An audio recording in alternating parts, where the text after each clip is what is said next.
h of n is written as h of k, x of k, x of n is written as x of k.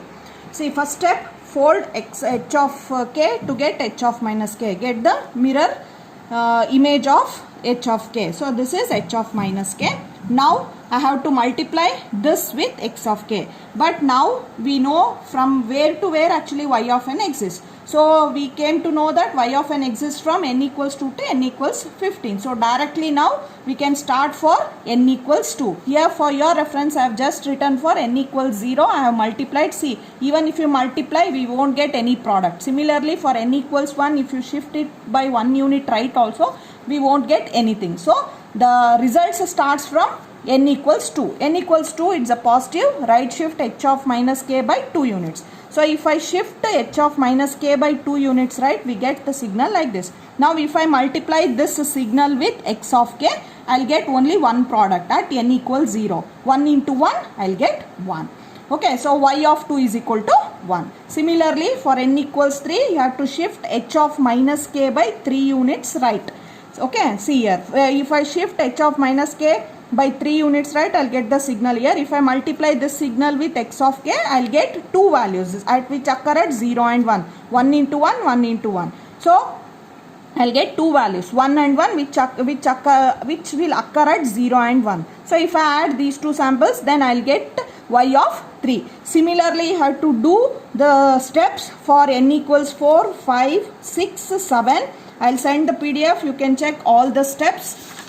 And n equals 8, n equals 9, 10, 11, 12, 13, 14, 15. So at 15, you can see again I'll get the value y of 15 is equal to 1. Okay. So at n equals 16, you can see that when your signal is shifted 16 bits right means I won't get any sample between 0 to 9. And if I multiply also, I'll get 0. So if we do all those steps, that is shifting, multiplication and adding, then we'll get all the 14 samples. See here, all the 14 samples are like this.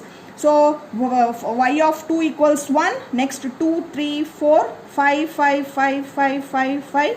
4, 3, 2, 1. Actually, these are exactly 14 samples. So, if you want to represent it in a sequence form, I have to show the arrow mark. That's why I have added 0 and 0 here because there are no samples. And for 16, since I have calculated, I have written 0. Even if you write like this, no problem. But the number of values that you will get is exactly the 14 samples. Now, I can plot this y of n also. See, if I plot the y of n, I'll get the discrete output of LTI system as y of n. I have taken two rectangle signals, that is two rectangle digital signals I have convolved and I have obtained the output. Okay. So these 14 samples are actually the samples finally we get.